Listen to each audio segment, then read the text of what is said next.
yourself, express yourself, have faith in yourself. Do not go after a successful personality and duplicate it. Bruce Lee. Are you truly yourself? Or is it a mask?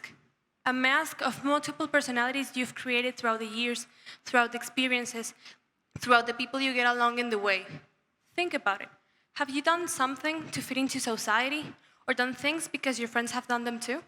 Hi, I'm Alexandra, and today I want to talk with you about how the relationships with the people and the environments you find yourself in are crucial for your development as a person.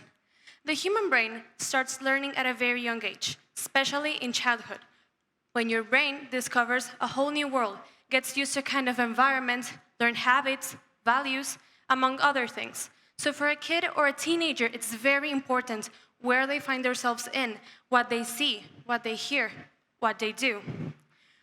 We are all different, but still, by nature, humans are very influential beings. And the process of being influenced is so simple, so normal, and so common that sometimes we don't even get to notice. We might think of imitation as influence as an imitation, people doing the same thing as others. That happens eventually, but people differentiate themselves too. They just don't do one or the other, they do both simultaneously. Maybe the desire to be unique, distinct, similar but different, that is also a way in which you are influenced by trying to stand out or doing the opposite. Have you ever bought something that you've only worn once or twice, or that you haven't worn at all? Why would you buy something that you won't wear? I own clothes that I've only worn once or haven't worn at all. Let's imagine you go to a store and you cross ways with a shirt. The kind of shirt you wouldn't picture yourself wearing because it's not your style, because you don't like the color, the texture, the size. You tell. So you leave the store with empty hands. But days go on and you start seeing this style trending, your friends are wearing it, you're seeing people wearing that in different ways, and you decide to go back to the store and buy the shirt. The shirt that 2 days ago you wouldn't buy because you didn't like it, because it didn't fulfill your expectations.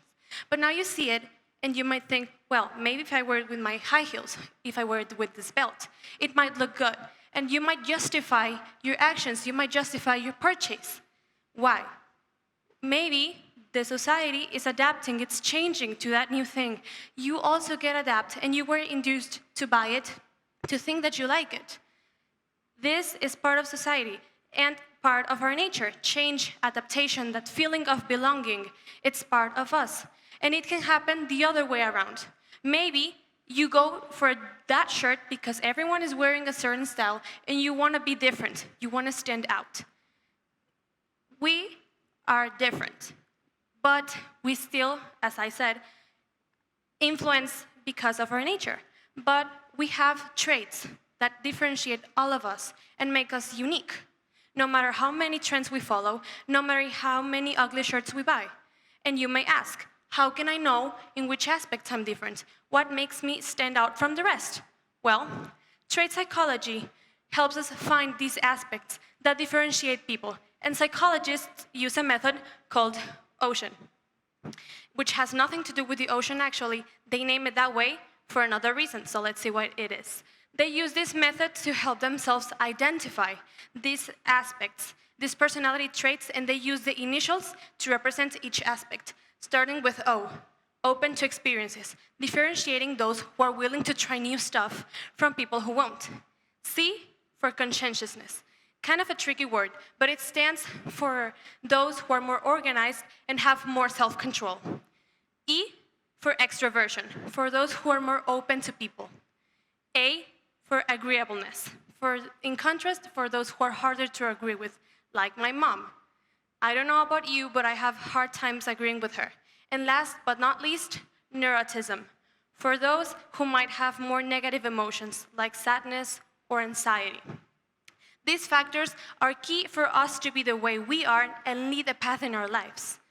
Still, knowing these aspects, we can say that we are all different people, right?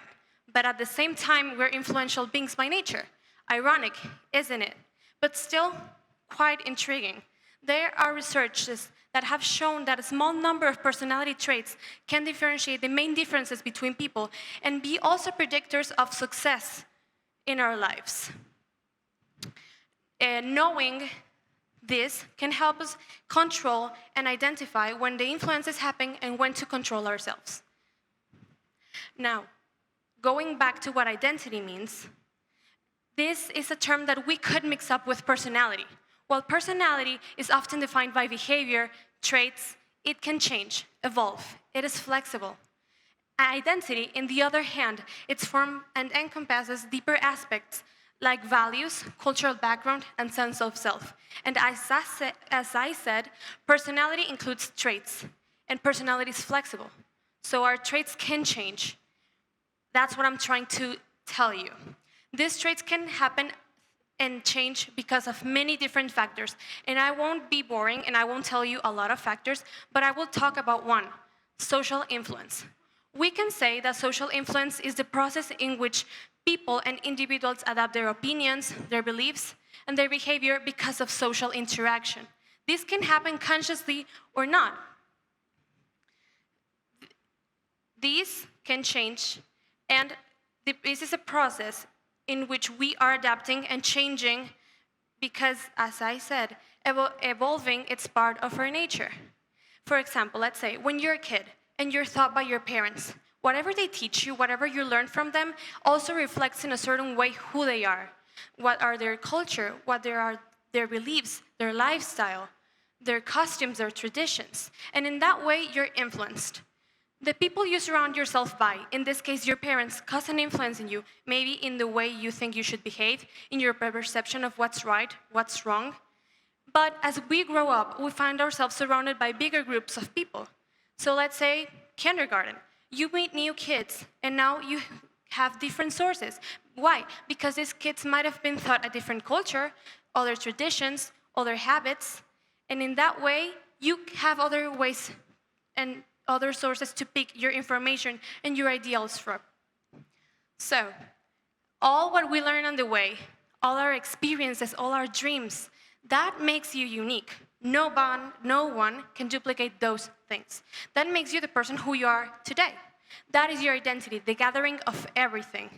We will always be different somehow. Change is part and necessary and constant, but we keep our essence. So we can say that we are influenced by someone or something very constantly, right? But the relationships we make with people and our surroundings are deeply involved in who we turn out to be, in our identity and in our behaviors. We have the capacity to shape the environment in return, while at the same time they shape us. In essence, we're both the creations and the creators of the world we inhabit. Thank you.